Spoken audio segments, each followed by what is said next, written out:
The Late Challenge, episode 16. Hello, welcome, and get onto our Patreon. I'm not going to mess about. I'm going to sell that right to you from the very start. So if you like what we're doing and you want more of it, get on the Patreon and you can get extra shows. And we did a lovely little session with the people in the top tier of our Patreon at the end of last week. And it was dead nice. We all jumped on a Zoom and had a big chat about the whole enterprise. And they threw some ideas at us and gave us some feedback. And it was dead nice, wasn't it, mate? It was lovely, wasn't it? Yeah. It's like a little therapy session.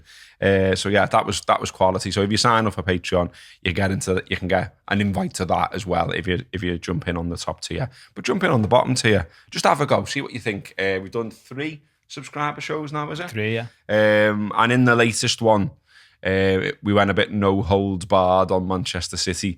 Gonna repeat a little bit of that. Well, not repeat it, but just sort of similar points really. But just because City have obviously been crowned champions. Wink. Liverpool are also saying goodbye to a quartet of players and have been consigned to what looks like Europa League football now. So we'll talk a lot about that as well. We're going to do a little bit about Big Sam as usual. And we have got a champion of the crisps now. And we've also got a very sweet fact of the week. So kicking off with Manchester City then. They have won the league. Woo. Which means they've now won 9 titles in their history, which makes them level with Everton. So yeah, doing well there, lads. Still some way to go in terms of catching up with the big boys. So I checked this out last night. I love this particular chart. You can look up basically all trophies, and Liverpool remain top of that. 68 major trophies won. Manchester United have won 67. Arsenal have won 48. Chelsea have won 34. Manchester City now on to 30. So yeah, miles behind. Miles behind. Absolutely miles behind. One thing that's slightly annoying though, do you remember, I think it was on Scotty Road, there used to be like a sign saying like Liverpool was like the capital of football or something like that. And I always liked that because like as much as I have and will continue to take the mick out of Everton because that's part of life and they are our rivals. I did like the fact that, our trophies added onto their trophies meant, we were the most successful football city. However, bad news, everyone, that is now Manchester because obviously United have won 20, Man City have won now 9.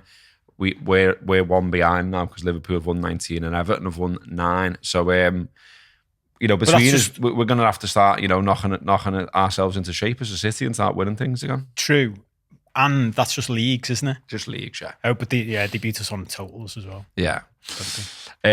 Shite. London. Blue Noses letting us down again. I know. London in 3rd place on 21. That's mad, isn't it? Yeah. With all them clubs. It is mad that Manchester and Liverpool smash London when they've basically got all the clubs. Yeah. And we've got 2 each. I know, it is mad. It is mad. Birmingham, 7 titles, all Villa. Sunderland 6. God, that's shit for Birmingham as well, isn't it? I know. Sheffield 2nd 5. City and all that bullshit. Yeah, and then Newcastle 4. But yeah, on the sort of theme of what we were touching on the Patreon show where we were talking about, it doesn't feel like all of this is particularly great for football. Who are the champions and that. I was reading the Miguel Delaney piece this morning in The Independent, and he says, in the last 14 games, City have spent just 10 minutes losing. That was the brief period between Mohamed Salah's goal for Liverpool at Eastlands and Alvarez's equaliser. City, of course, won that match 4-1, and it was one of 4 3-goal plus wins over Liverpool, Arsenal, Man United and Chelsea to go with the same in Europe against Bayern Munich and Real Madrid. Another one from him, same report. Since the summer of 2017, when Guardiola benefited from the expenditure of over £200 million that helped them first shape his squad, City have claimed 543 of 675 available points. That amounts to over 80% over 6 seasons. Needless to say, no one has ever done this over that stretch of time. There was also a piece in The Athletic this morning as well, which says, it was basically saying that like rival players, as far as he'd been able to ascertain, don't actually sort of talk about it that much. They just crack on. I guess it would probably be depressing if they did. But he says, in short, nobody in a rival dressing room is pointing out how City earned 1.7 billion in commercial income in the 10 years to the end of 2020, while Liverpool, Chelsea and Arsenal averaged 1.1 billion each. Critics would argue this was an unlikely outcome given the breadth of respective clubs' global support, and City might point to the work of some kind of commercial masterclass. Discuss. That feels like uni, that. Do you know, at the end of a law question, and it was like, is there Klopp did it in his press conference this weekend. He looked at someone and went, "Is there a question?" That's literally how a law dissertation would be set out, and at the end it just discuss. I just feel like we need a gif of Jimmy Hill to come on after that's said, with him just stroking his chin, or chinny recon. Yeah, but you know what? There's loads to get into in all this, and I don't know which way you want to go. But just to say this to begin with, something I hadn't considered before the weekend was, if they do the treble, will he piss off? Because there's he's not answering that question. He's not answered the question, and it was interesting. Did you see him get asked by Sky, and he said, "Let me win it first." And I was like, "Ooh, that's not a no, though, is it?" And in fairness, look, we did a little bit of this on the Patreon show, but I want to repeat it because I think it's only fair to. In fairness to him, right, as a football manager, because at the end of the day, what's he doing? He works for a club, and he says to the club, "Can I buy that player?" And the club says, "Yeah." Every time. What's he going to say? Do you know what I mean? He's never going to say no. And in fairness to him, he's fucking boss. Is it his record managing football clubs wherever he's been? And okay, there's the Champions League question and all of that, but his record as a football manager, and he's a fucking lunatic, by the way, and I'm all right with that. I'll always say that, throw that in. It's brilliant. He's a phenomenal football manager, because other clubs spend money the way they spend money. Like Man United being one of them. Because I want to make a point about this, about us. I was thinking as you were talking, what does it take to keep up with them, with all these stats? And we showed that for us to keep up with them, it takes us to basically nearly kill ourselves. And that's why we fucked up this season. Because and be perfect in the transfer market. To be perfect in all the areas of running a club, they don't have to be. We have to be that, someone said it over the weekend, bear this in mind, for us to win that league, we won something like 27 out of the first 28 games. Yeah. We had to put everything into it. We did it again the season after, and then we've just fallen apart. We've got to rebuild our entire squad, basically. And there's all questions in that as well.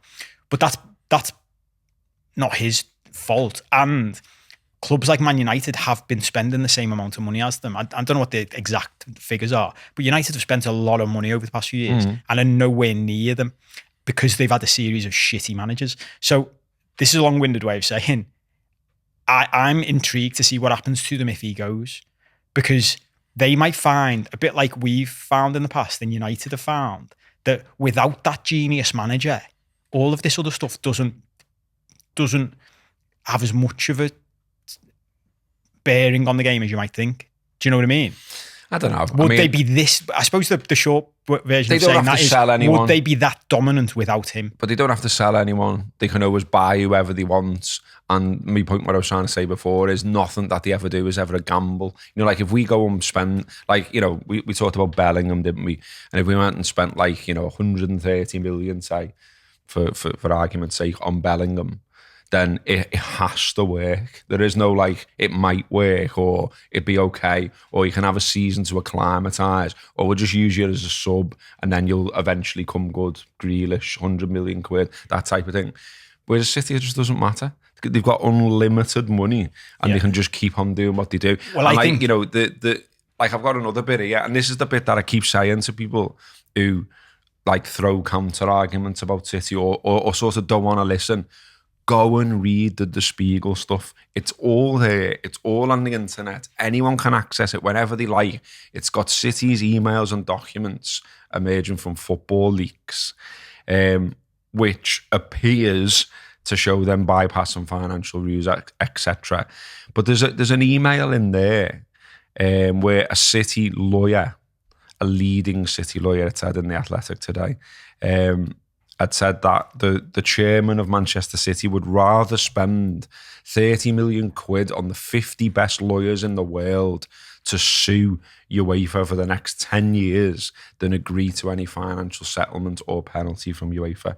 And I never, and this is obviously what they're going to do with the Premier League as well, even though they are part of the Premier League. Like this thing about, the fella's an Arsenal fan. They put in this complaint from straight away that the Premier League's legal counsel is an Arsenal fan. Oh, really? Fan. Is that what they've gone with first? Yeah, they've gone with that first. Guess who their legal counsel supports? Go on. Arsenal. Nice. So it's like they're taking the piss, isn't it? Yeah. It's like, like whatever you do, we'll swerve around it. And like there was bits and bobs in the various stuff I read today that sort of hinted at that everyone's getting pissed off now. Do you know what I mean? Like everyone's had a bit of enough of this, including like clubs much lower down the food chain. So it's not just Liverpool, Man United, whatever. And look, I take your point that, like there is a bit of this, but to me it's swayed one way too much. But, so you read Winter or you read Samuel or whatever, and it's all this like effusive praise for how good Guardiola is and how great the side is. And there's just nothing in there at all about the other side of it. Like there's nothing in there about like them cherry picking the best coaches, players, whatever. I seen like in a couple of these things I read today, it was using words like clinical and almost like, I think one report almost called it like a lab. Do you know what I mean? Like it's a lab for football, and you're just putting these people in there and saying, like you put all the best people in there and say, go and cure the disease or whatever. It's like, put all the best people in there and say, go and win me everything. And that's what they're doing, isn't it? And it's like, I don't know, it doesn't feel very Corinthian. It doesn't feel, and it just never feel, I mean, obviously I'm speaking from the basis of being a Liverpool fan. I'm, blah, blah, blah, blah, blah. But it just doesn't feel like people are that arsed. Yeah, but it doesn't feel like a big deal when they win. Do you know what I mean? Like when Liverpool have had, a similar short period of dominance, if you like, to this in the past, 80s. Man United have as well. But we never had this discussion because this wasn't going on. You know what I mean? Like, I mean, this is with financial fair play, but by the way, imagine it without. Imagine, like they didn't even have to try and hide it. Do you know what I mean? They didn't have to make up companies, allegedly, who sponsor them, etc.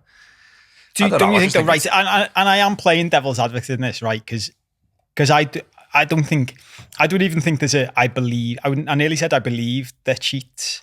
Like, I don't think you need to believe anything. It's there. They've cheated. And the only thing that stops them being done for that is that quote.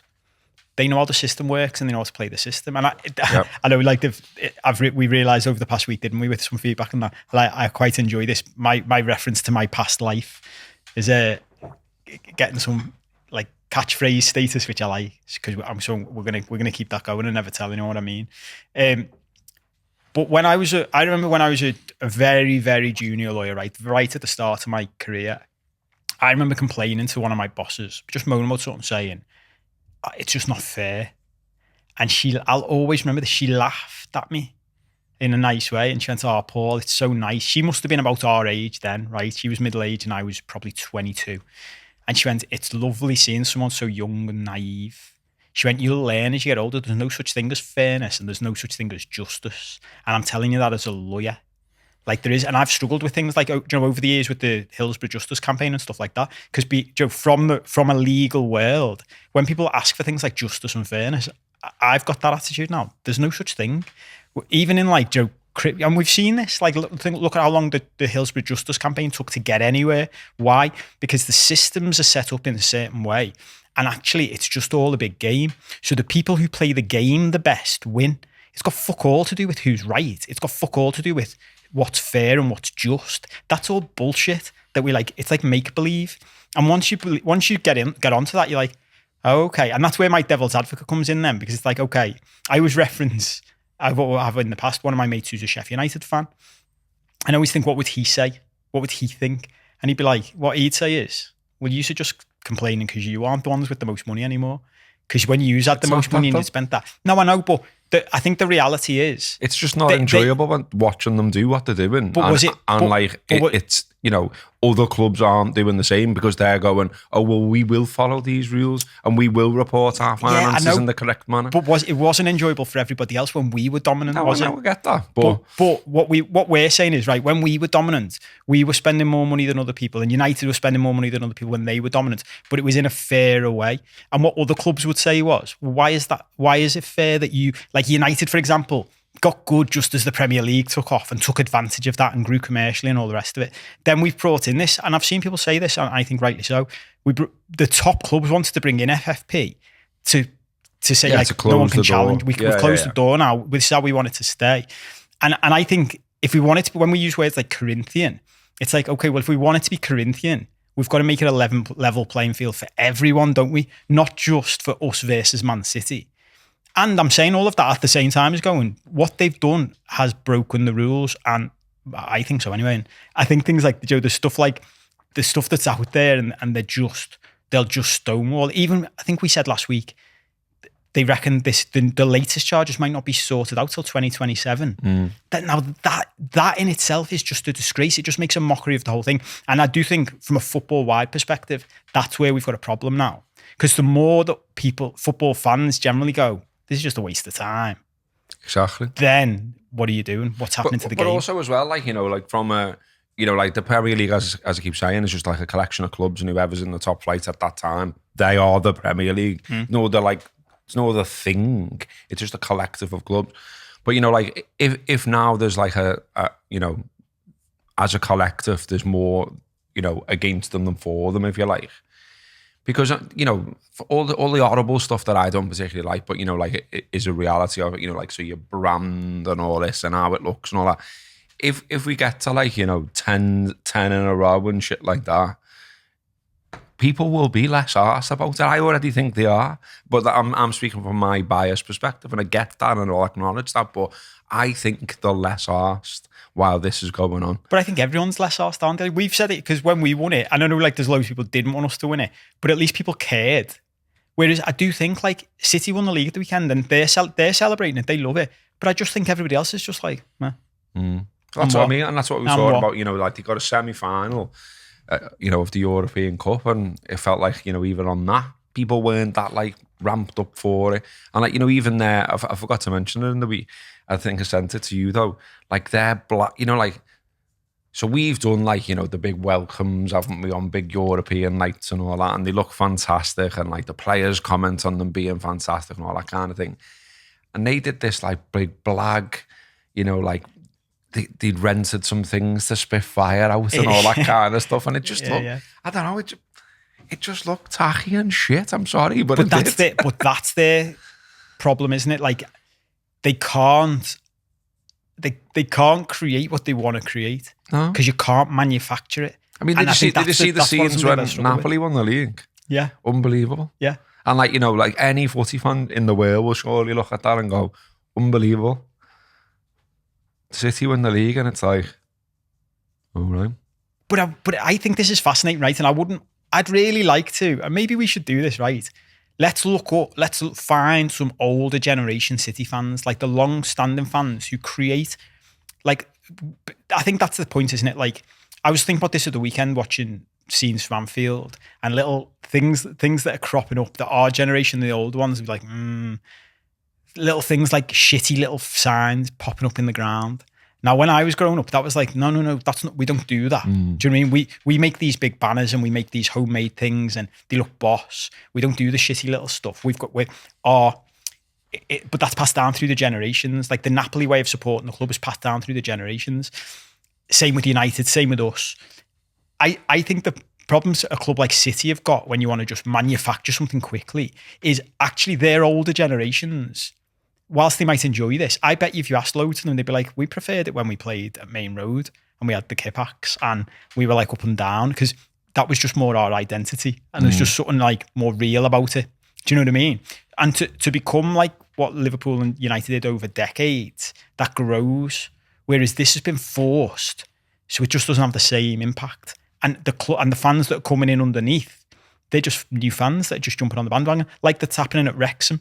Do you know what I mean? Yeah. People, the actual fans, the 3,000 that were going every week before the Hollywood boys came in, they're looking at the new fans going, well, where the fuck were you? Where the fuck were you before we had a League One striker playing for us and a Premier League fella in goal, before we were on telly?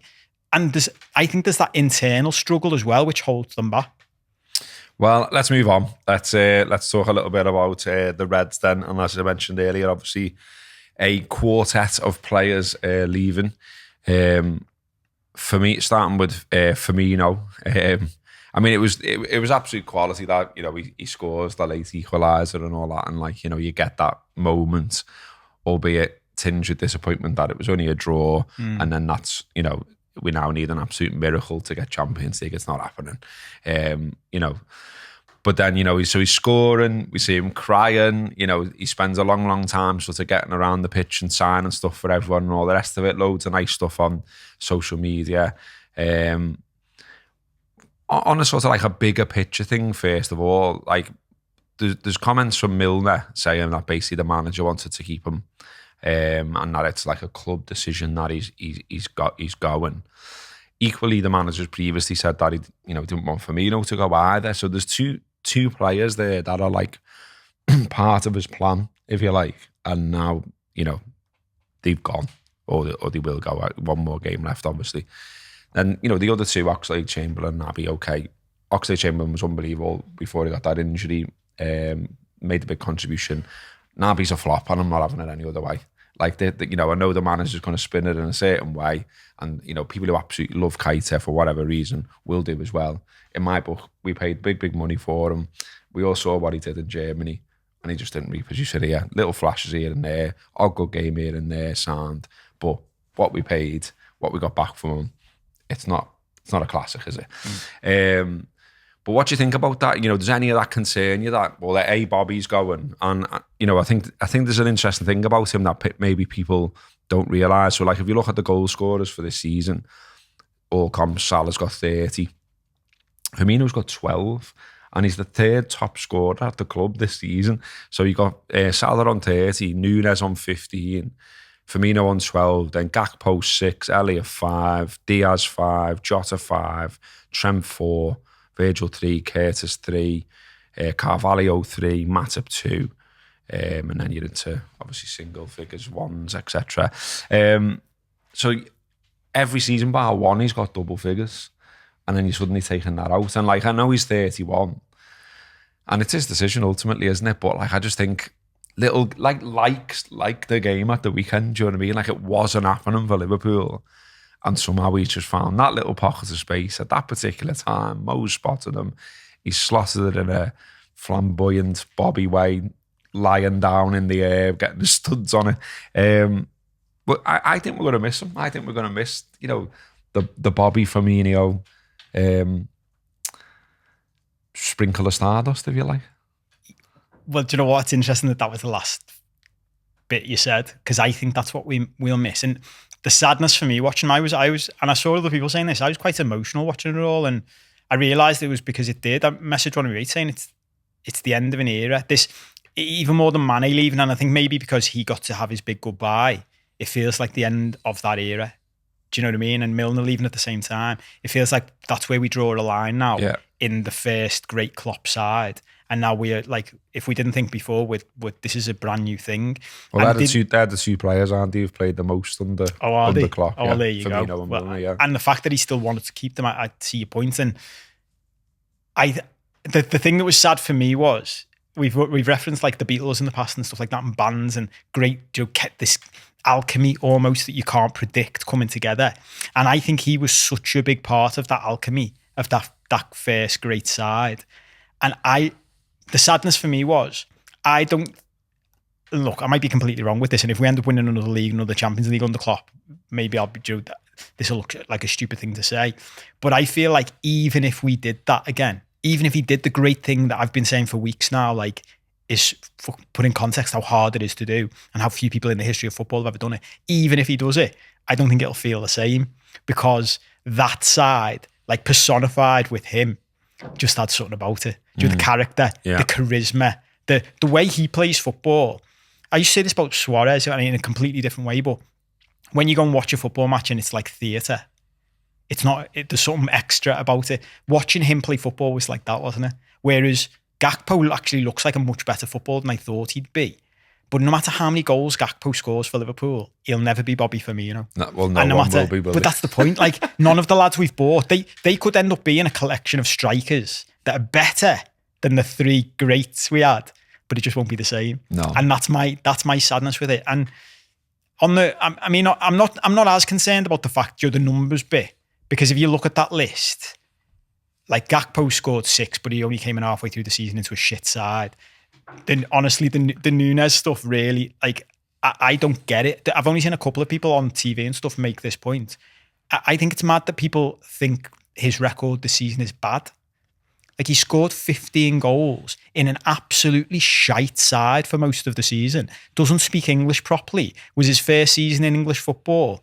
Like, for me, all those chances he missed, and I think Shearer said this in fairness to him, and I always think like this, listen to the goal scorers when you're talking about goal scorers. Shearer was like, nah, it'd be fine. And I think Ian Wright said he'll score loads next season because he's in the positions to miss those chances, and that'll just come.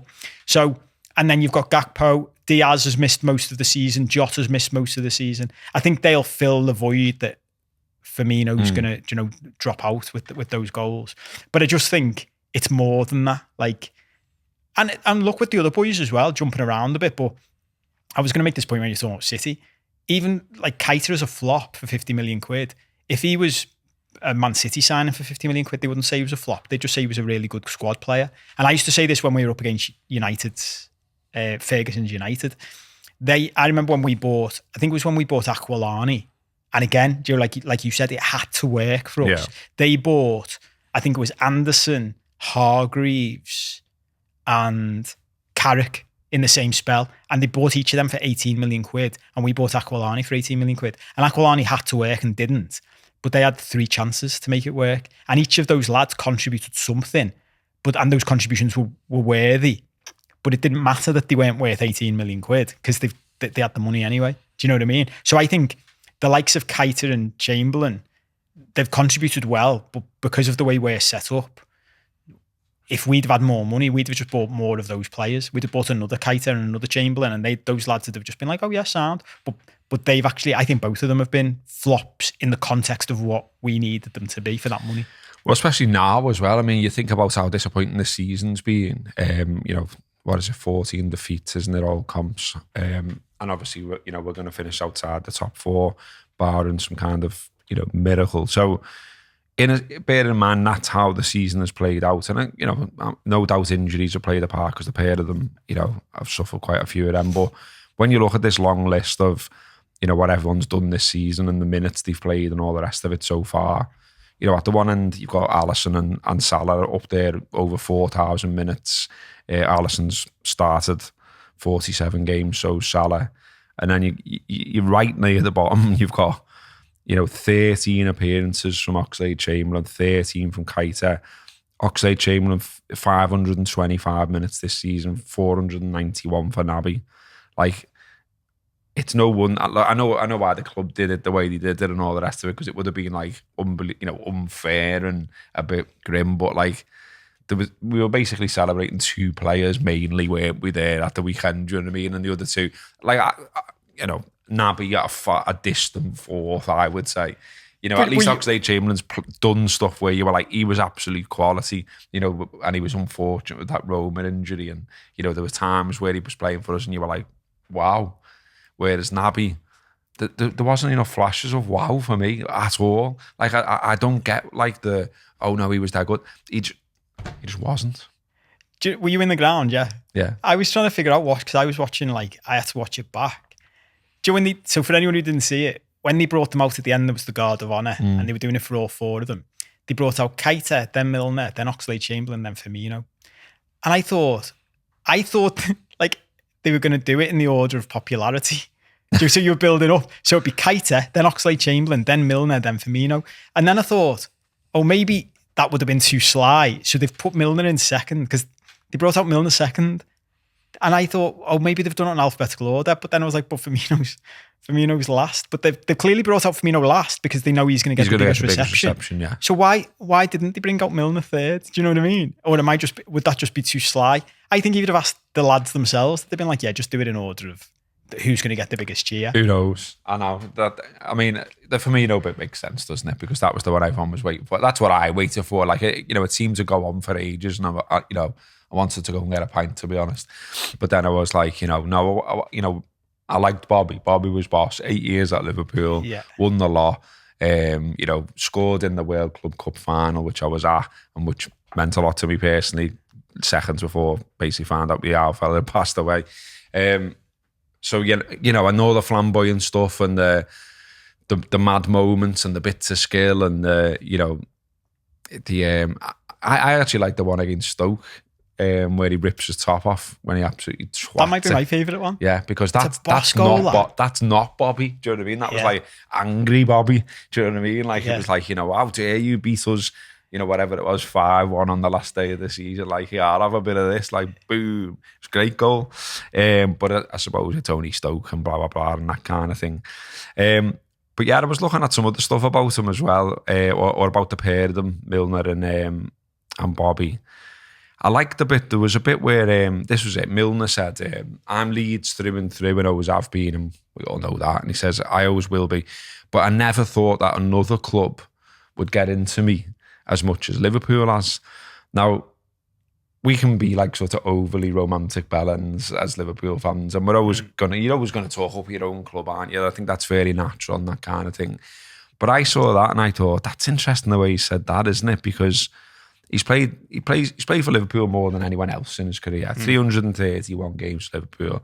But he played 203 games for Man City and won a couple of titles there. And yet he's basically said, they didn't get into me at all. Liverpool did. And, he was talking about like he was made up that he was here when Liverpool finally won the league because it was all about that. Yeah. And he came recognising that it was all about that. So to do it, he said, I'm not sure many people get to do things like that. And I like that. Do you know what I mean? Because again, we started the show being, not sure about football, miserable about football, cynical about football. But little things like this, like Bobby's tears and the fact that it genuinely has moved and playing for Liverpool, Milner talking about playing for Liverpool in that way, that's the nicer side, isn't it? Yeah, it is. And it's funny because when I saw you'd seen him saying that, did you see Chamberlain's interview on the pitch as well? Because he said something similar. Did he? Yeah. No, I didn't see But bear in mind, like he spent a few years at Arsenal. So I love talking about silent implications. What's the silent? Often when we say something, there's a silent implication that we're not saying, but is implied by what we're saying. Yeah. And that's it. Like Milner's silent implication is this is well better than the City, and Oxlade-Chamberlain's silent implication is this is well better than Arsenal, isn't it? Yeah. So because he's been there for years. Like that's where he had his big breakthrough, wasn't it? Did he come from Southampton to there? Yeah.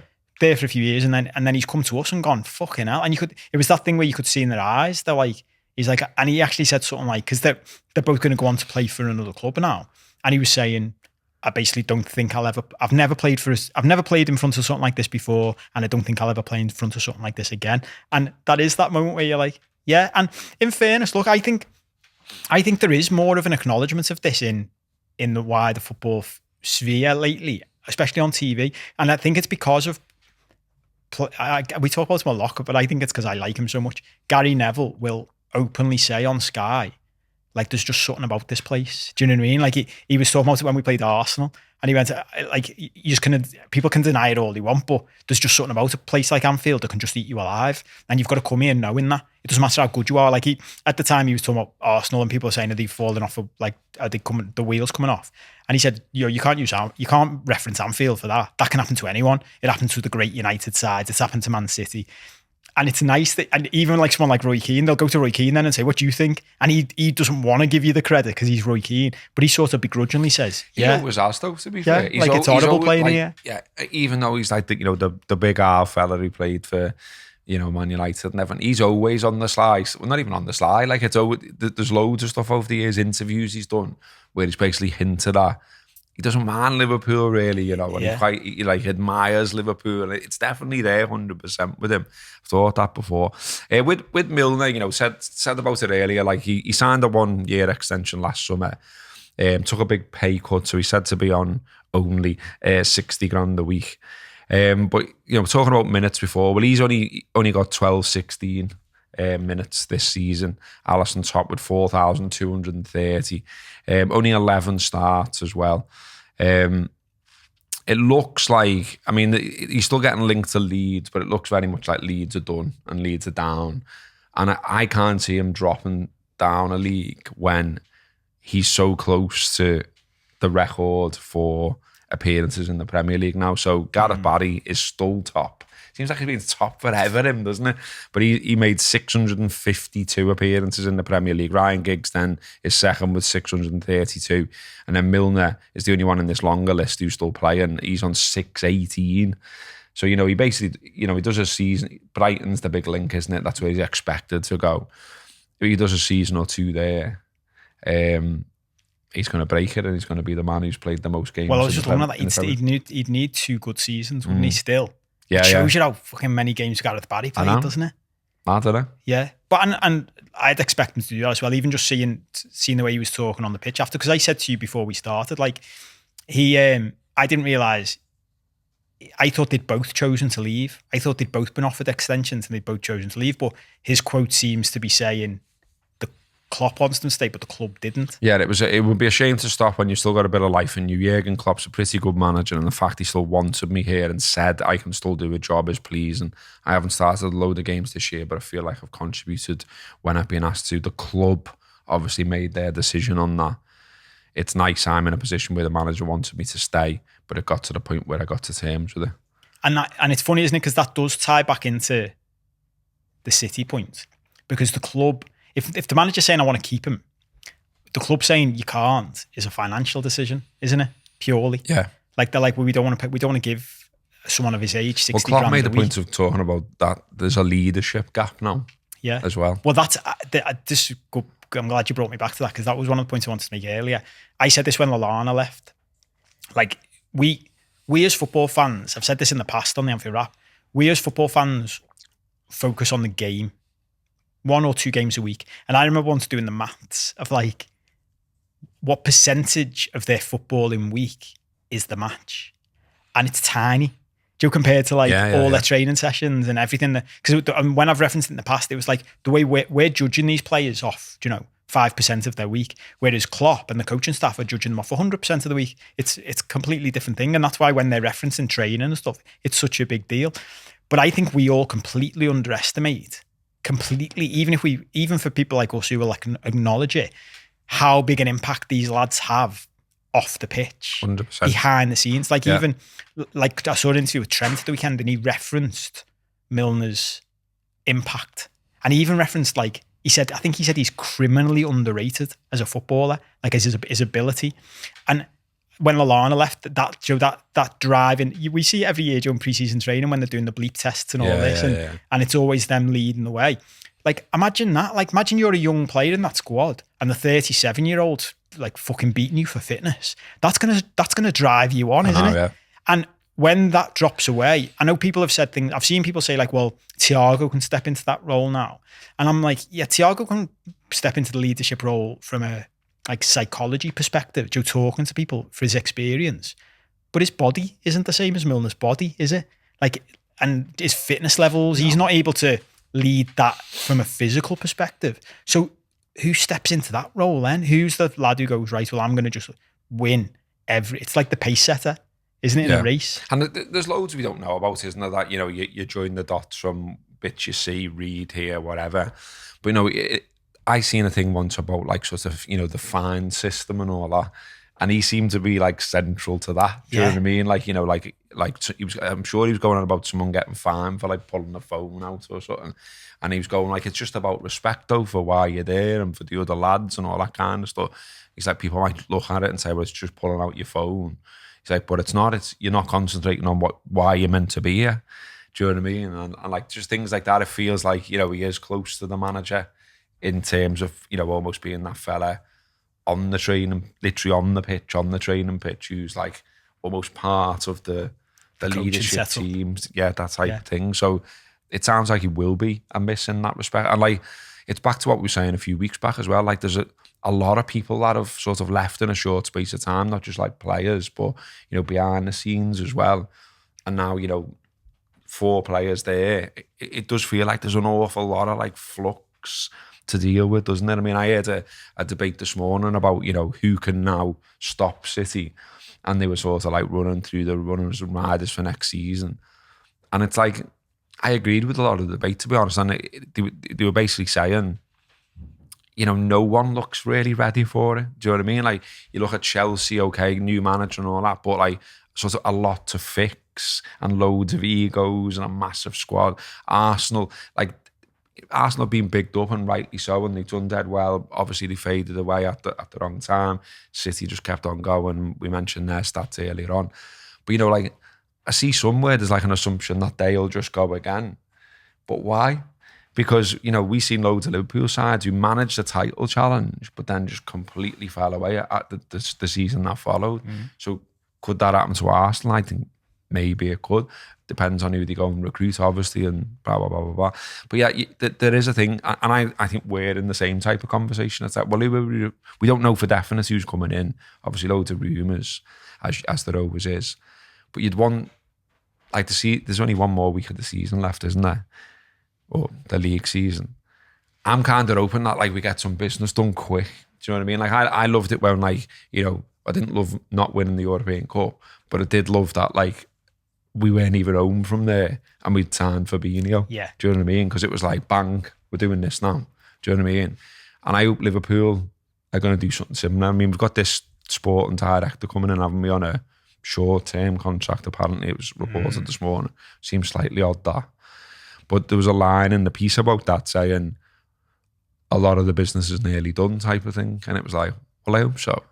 Because, you want them with the group and all that, and you want them getting settled, and you don't want like another fluxy season if you can help it, you know what I mean? Well, the reality is, from a PR perspective, not just externally but internally, if they're not going to get Bellingham, which, all of that stuff came out the other week, they almost need to do it all quickly, because the line was effectively, wasn't it? It wasn't that we haven't got the money for Bellingham.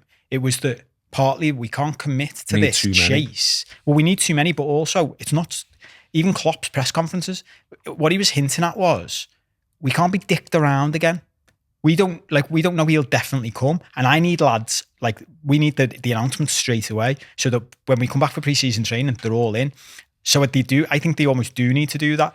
And I think that it's funny that I didn't hear that debate, but, and this might be me being biased and all of those things, but I think we are best placed because we're doing that thing. You're right in that what Arsenal seems to have done is when we were having those title challenges under Benitez and Houllier before, where I used to look at it like running up the mountain. Oh, do you remember, this is a middle-aged reference, especially for British people, but this is an American show as well. Do you remember Gladiators back in the 90s, whatever it was? Do you remember the Travelator at the end?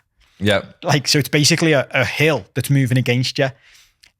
Every time you try to run up that hill, it gets harder because so your first run up the hill is your best chance because you've got all your energy. But do you remember that you would have people who were doing it and then you're looking at them thinking, oh, fucking, I'll just turn it off and let them run up the hill. Yeah, you're chugging there, And that's what it always felt like to me when, like, we'd have a run up this hill and then we'd be fucked the next season. And that's what's happened to Arsenal. Champions League football. Newcastle are going to have Champions League football. Exactly. They'll spend, obviously, Newcastle. Yeah, but that's a completely different thing then, isn't it? Managing those two things is a completely different thing. And they're going into the next season on a downer. Like, they're falling apart now. You can't escape that. It was funny seeing Gary Neville's thing. Have you seen him, like, being retweeted from the overlap the other week, where he was literally saying, and fair play to him, he went, look, I've seen this before. You just could finish 10 points behind City here. And the Arsenal fans were going mad, as they always would. But he was like, no, but I don't think you just realise, if they get ahead of you, they'll just keep winning and yous will fall apart. And, like, this is what's happening. Yeah. I think the reason I'm saying we're best placed, and it's still a big summer and a big summer behind the scenes for us as well to see if we can do it, is we're doing that thing that we did the other year, where we're all right, it's been a shit show of a season. But aside from Saturday, which... I think there's a lot of factors around that, not least the emotions. Klopp sort of alluded to that in his post-match press conference. It's very difficult to plan this lovely emotional send-off and focus on a game of footy. And they're decent. They're a good side. Yeah. But we are finishing the season on a run. So hopefully we'll beat Southampton. That'll be 8 wins and a draw from the last 9 games, something like that. Yeah. And I think the game before that was a draw with Arsenal. So you finish the season feeling good. You sign a load of players. You go into next season feeling good, and we know how to do it. Like, we've still got lads there. There's still enough lads in that squad, like Salah, for example, who'll do we need to win every game. If we want to win the league, we need to win our first 10 games. So let's go into this season winning our first 10 games and see where we are. So I do think we've still got a good chance of being best placed, if that makes sense. Yeah, I know what you mean. I mean, we've got the Europa League likely to contend with Thursday nights and all that. The final, though, is in Dublin, which I keep pointing out to everyone who keeps moaning about it. I mean, a final in Dublin with Liverpool, and it would be pretty amazing. Obviously, not counting the chickens that we get there, but, you know, you've got to talk about these things. Like, so, yeah, we'll see on that. Moving on then, just wanted to mention, obviously, we talked about the player of the match thing last week, and we had loads of feedback on that. It was clipped as well, and I knew. I mean, as soon as I put it up, I thought, I think I know how this is going to go, and it did go. I didn't look. So what happened? People kicking off. Yeah, like, why you're arsed, and why you being a snowflake, and but you know, other people equally saying, like, you know, I didn't understand why this was changed and all that. So, you know, it was a bit of a mix. It's the first one for a while that had sort of gone semi-viral on TikTok. So I just stopped looking at the comments after a while. I just thought, I'll have to dive in and have a look. It always makes me laugh. I love it if someone's called me a snowflake. I like that. Snowflake was in there, yeah. But yeah, bizarrely on that was a couple of people sent us a thing saying that the phrase "man of the match" was actually sold and copyrighted in 2012, which was news to me. I'd never seen this before, but there it was. When you sent me that article right in the week, I didn't get onto the fact it was 2012. Yeah. I only got onto that this morning when you sent it to me. But so what does that explain then? That, like, whoever bought it and copyrighted it is allowed it to be carried on until this season? I don't know. All I know is that, you know, I'm reading the report and I'm like, that's wild. So the intellectual property rights of the phrase "man of the match" was sold at an auction, and some copyright experts think the slogan could be worth millions of pounds. It was previously owned by OFS Group, an intellectual property firm, blah, blah, blah, blah. And then it goes on. And that's it. Like, there's you know, you Google around it, there's still no big explanation. There's still no, like, real answer for it. Like, you know, we've got plenty of people messaging saying things like, you know, obviously at, like, kids level now, lads and girls play footy together and things like that. And it makes sense in that context, doesn't course, it? Yeah. But that's not what we were saying. I didn't think last week. It was more, you know, in a Premier League match or whatever, where it was previously man of the match, why was it now player, and what was the explanation, and no real reason was ever given. That was all we were saying, really. But yeah, that just further muddies the water. I don't know what the answers are to it. But it's mad, that, isn't it? Because I didn't look it up. But if the answer is, because once you sent me that in the week, I thought, oh, that must be the answer. Like, but I assumed it'd been sold at the start of the season, and then whoever's bought it has said to the Premier League, you can't say man of the match anymore, or you owe us money. And they've gone, okay, we'll say player of the match then, because that gets around it. And straight away, I thought, oh, fuck. Well, we fucked up there then, because we've got to be in our bonnet about something that there's a legitimate answer to. But it doesn't seem like that is officially the legitimate answer, does it? Well, who knows? So if you know, the mystery continues. Yeah. If you know whether that, it doesn't even say who bought it, does it? It says it used to be owned by OFS Group, but doesn't say who bought it. So if you own man of the match, tell us. Give us a bell. Yeah, and let us know what's going on. I thought we had to mention this as well, just because it felt like two late challenge worlds colliding. So obviously we've talked about AI repeatedly and ChatGPT and stuff like that. You all know out there our love for Big Sam, and Big Sam Allardyce in his world of wine and gravy. But yeah, he was asked about Patrick Bamford had taken a bit of abuse on social media, you know, and death threats and all the rest of it. And so he spoke a little bit about that, but then he started to sort of go off on a bit of a tangent. He said, I do fear for our life as an old timer now.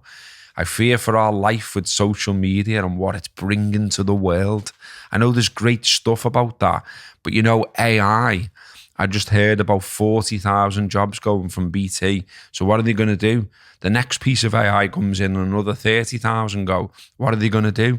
So for me, it's not a great future the way we're looking at the world and what we're doing with climate change. That's me outside football, talking about the worry for my grandchildren, but that's another matter. Yeah, he was, and he was off on one there.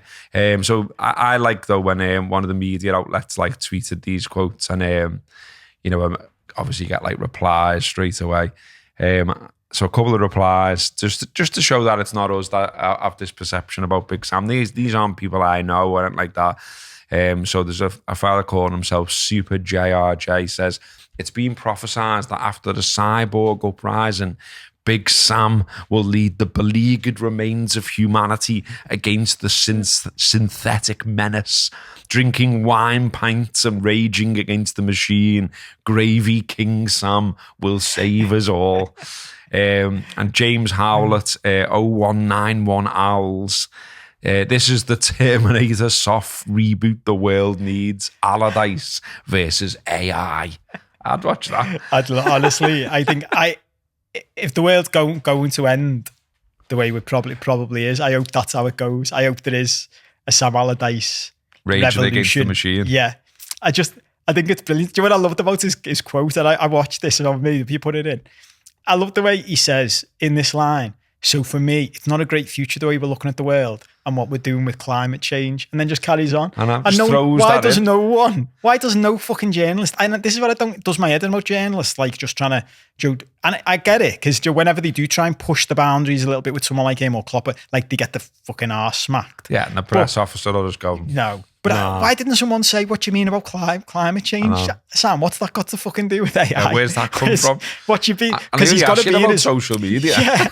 So he's got to be in his bonnet about all this stuff. Just on about dickheads on Twitter, Sam. Yeah. Your player got a death threat. That's got fuck all to do with climate change. What do you mean? I know. But why don't he just ask him and see? Because I'd love to know what he's got to say. Do you reckon he's into like loads of that? Do you know what I mean? Like, do you reckon he'd love he's the like paper straw thing? I bet you he's there at home going like, they control the weather, Yeah. They fucking make it rain. We're going to end up with Sam as our mate, I'm telling you. You think this is a heat wave? People said they wanted the conspiracy theory bit. He's going to be in the conspiracy theory. You think this is a heat wave? There's someone in an office somewhere saying they need a bit of sun now. To force us all I've to seen drink the lines more. in the sky. Yeah. Definitely. Did you get onto his other thing though, like about the footy, which I don't think you've mentioned about, and this is just Big Sam being Big Sam, his quotes after the game when they got beat. Where he like absolutely tore them proper a new one. in the Frank Lampard and Nathan Jones thing, like it's not they're just my shit. Fault. The shit. These are shit. I think he's all fine, and he tried to make himself look nice by going, I mean, maybe I'm being harsh on them all, but then he said something like, but I'm just saying with my vast experience of looking at players. I thought it was weird, to be honest. Like, lad, you've got a game There's left. a game left, yeah, and there's still a scenario. Yeah. I thought it was weird. Stop saying your players are shit. Threw them under the bus massively, didn't he? I mean, he's obviously disappointed, but by the way, you knew who the players were before you took over. If you didn't think they were good enough to stay up, don't take the job and take the money. Yeah. You should only come into these jobs if you think you can make them better. That's your fucking job.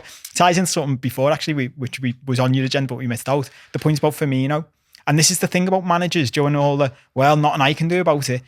In a sliding doors world, Bobby Firmino's shite because Brendan Rodgers is his manager or someone else is his manager and playing him right wing and we're all going, he's shite him. Imagine if we'd have said, I love these thought like experiments. Imagine if you'd have gone back to when we first signed him.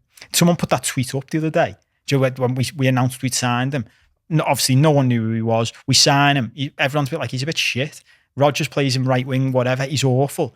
Klopp comes in and goes, does it, bear in mind this, by the way, when they're all doing the Klopp got time and all that, which we've had a rant about in the past, Klopp came in and did the opposite of what Sam and Lampard and Jones does. He came in and went, I don't know why you think these lads are shit. Yeah. These are boss. Remember when people were saying, like, you need to buy Marco Reus from Dortmund, and he was like, these are better. I've got better lads here. He said about Firmino, didn't he? I remember that. He said, I'm surprised Liverpool got him. He's one of the best players in the Bundesliga, and I'm absolutely delighted that I'm going to be working with him. Yeah.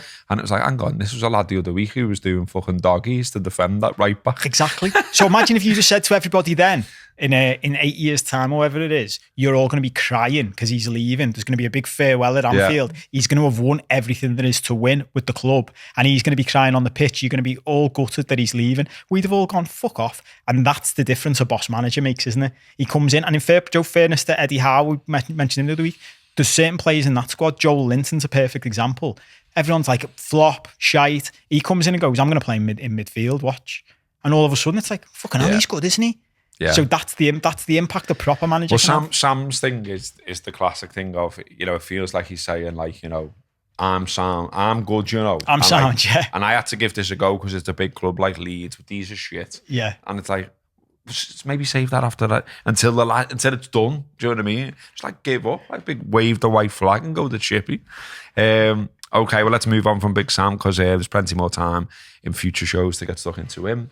So a couple of people senses that there is that these bottomless crisp parties are getting closer to home now. Yeah. So the previous one that we talked about was in Hull, wasn't it? But this one, if people are interested, you only have to go to Thatto Heath.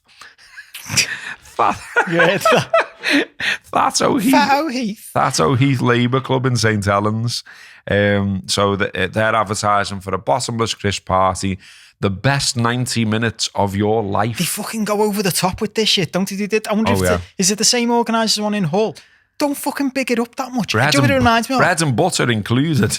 It always does that. Wow. Why fucking bread and butter? I know. Like that's a big, that's amazing. Like, do you know what I mean? No, but my big thing is you can't eat as many crisps. Early bird tickets £12. Must book before the 1st of June. General tickets £15. You got to buy your tickets before the event. Yeah. So yeah, I mean, if anyone goes to the bottomless crisp party at Thatto Heath. Can't we send can't we get someone to go as like a Roman reporter? Do you have them for like the news? Jacob? Yeah. Or if any of our listeners or viewers want to go along and just like record us. Yeah, just go and record some social clip for and we'll us. put it in. Yeah, we'll get you a pint. Well, on the subject of crisp, we do finally have a winner of the Crunching Challenge. We've dragged it out all of these weeks. What are we on, episode 16? Yeah. 4 months. So I am officially now, again, the Crunching Challenge winner. So I get to use the Crunching Challenge winner things in my cup and all that. The winner is Pickled Onion Monster Munch, 53.1% of the vote. Pippin Flaming Hot Monster Munch in the All Monster Munch final. I included some of the comments because I just thought it was funny. We got one saying, an absolute travesty. They're not even in the top 2 flavoured Monster Munch. I agree with that, by the way. I think Pickled Onion ones are all right, but it's roast beef, then Flaming Hot, then... So hang on. This is important, what you've just said there. This is like Conker's now. Conker's rules. So you were the winner, right, on the poll. But you've just said as the winner with Pickled Onion that roast beef should have won. Roast beef wasn't even in the thing. Yeah, but I picked roast beef. So that means that you as the winner, think that I should have won. No. So then I win. Nice try. Matt Mangan says fix, and Lloyd Evans says how the hell have Pickled Onion Monster Munch won? Not even the best flavour. Do you want to love this? Fix. Right to the end. Right to the end. It's still fucking hell. These are shite. I love that. We did a 3rd, 4th place playoff as well, and Salt and Vinegar Squares, 65.7% of the vote. Twatting ribbon saucy knick-knack. Joe, but this ties into the thing from before about next season. Think about how the competition went, right? You were 5-1 ahead. Someone emailed us this week who must be catching up with shows, and they've reached the point where you're 5-1 ahead, I think.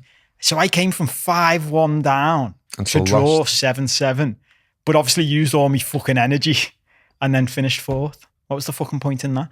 I should have just refused to have a World Cup and just taken the draw. Well, it's all over.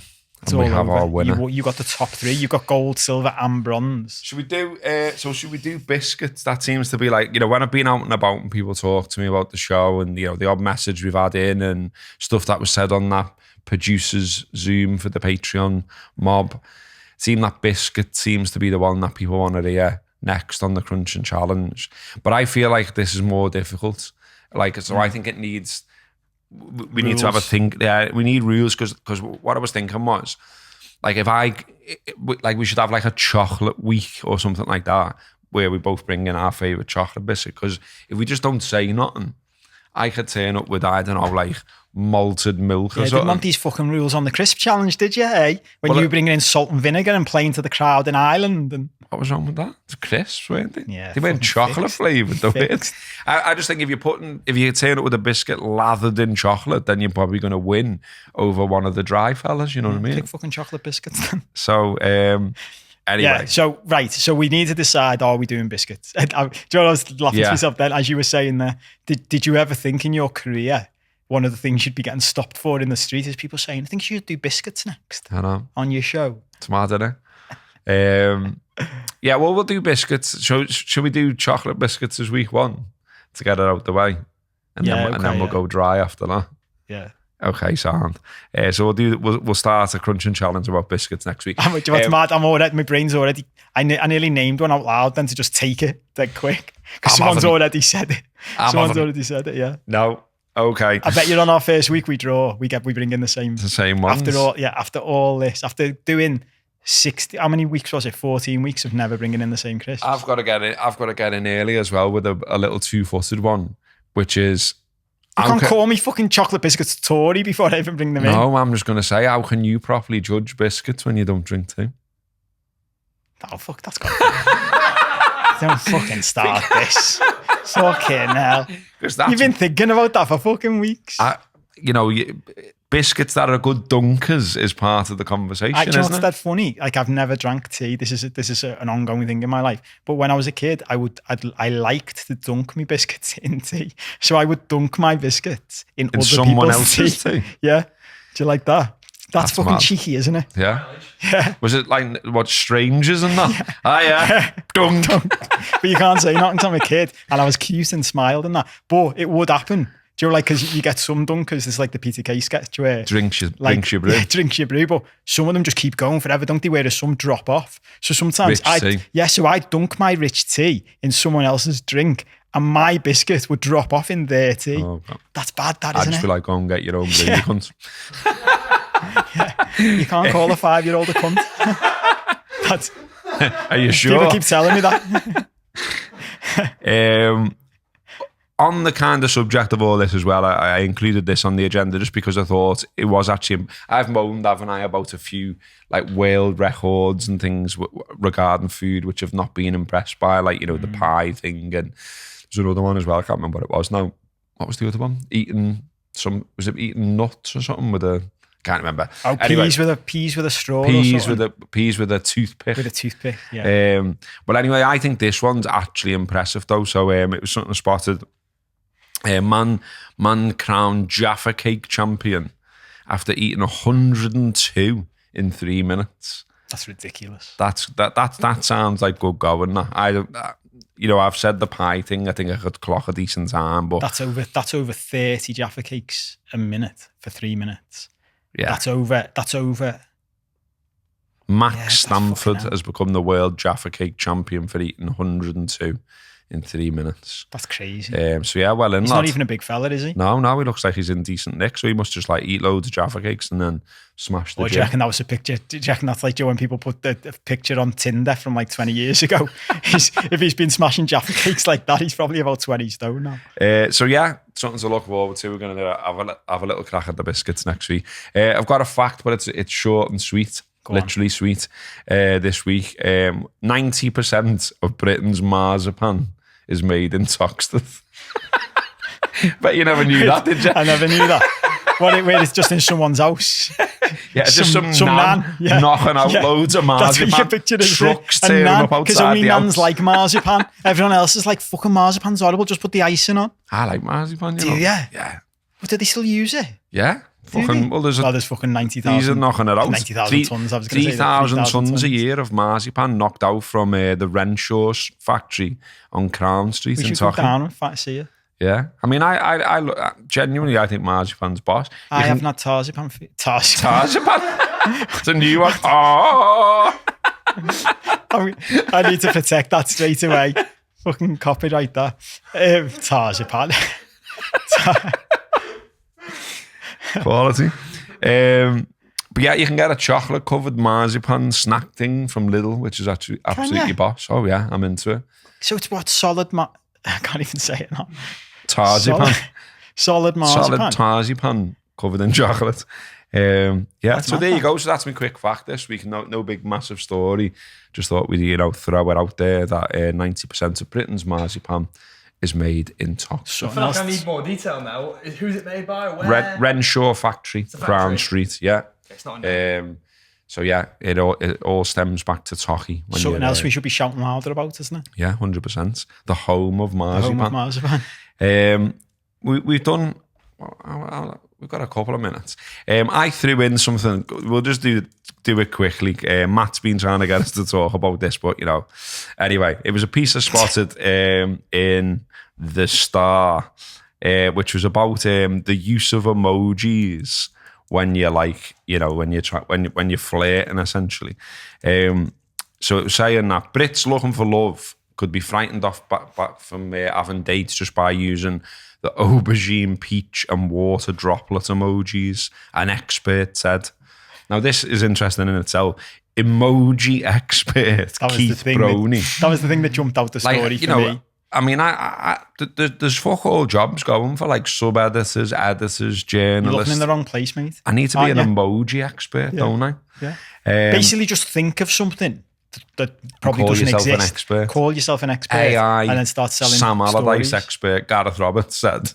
So yeah, emoji expert Keith Brownie said the saucy symbols could scare potential partners away. Red love heart, fire the tongue and the smiley devil face are also best avoided. Keith, 33, editor-in-chief of symbol search engine Emojipedia, said... Emojipedia. He said, if you wouldn't put the request in words, you shouldn't encapsulate it in emojis. Many emojis now have euphemistic meanings. The eggplant and the peach are a no-go, as are the water droplets, and the red heart I would warn against. The smiley devil face is a little inappropriate. Keith said emojis are popular on dating app profiles, but warned folk to be careful which ones they ping. He said, avoid the fire emoji. It's used as a compliment, but it's explicit. When you were having a go at these apps, did you use emojis? Yeah, but I love his advice that if you wouldn't say it in words, don't say it in emojis. What? I'd like to bum you. It seems don't try and spell that out. Well, I mean, that's what I don't get about it, really. If you're still talking on the app, you've still only just met then, haven't you? Because you transfer from the app if it's going all right, don't you? You swap numbers or meet in real life. But if you're still on the app, throwing in like a knob emoji, early doors, seems like, Well, I love the way it's like you need an expert to tell you that. I know. Don't use the one that's the knob. Cheers, mate, yeah. But it's mad that he's giving this advice when there's people out there who literally sending pictures of their knobs. Something used to fascinate me going on dates with girls, and I'd just be asking them about what other lads would do. Do you know what I mean? I'd be like, so did they genuinely send you pictures of their knob? I don't get that. Why do you think that works? I want to meet the lads. I was saying I want to set up groups where I sit with those lads and go, does it ever work? Yeah. Do you ever get girls going, fucking hell, that's sound that? Yeah. I never got it. No, me neither. But I've never met a lad who's admitted to doing it either. So if you're out there and that was your technique, tell us about your game. Tell us. Yeah, tell us what the thinking was.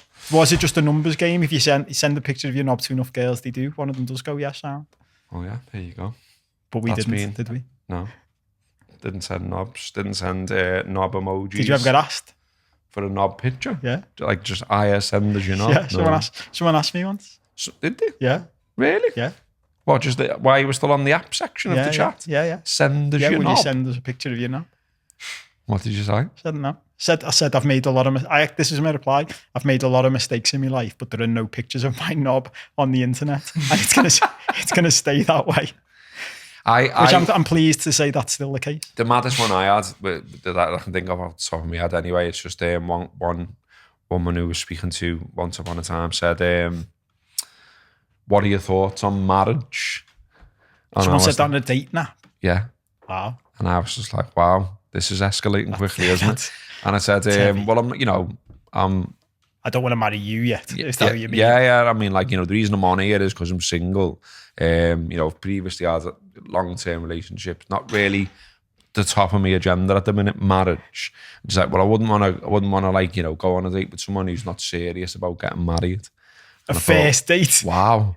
Do you know what I mean? I think you might have to realign your approach. So I just sort of, disappeared into the ether. Just send her a picture of your knob.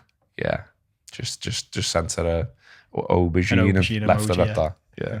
Anyway, all right, that's been episode 16 before we descend any further.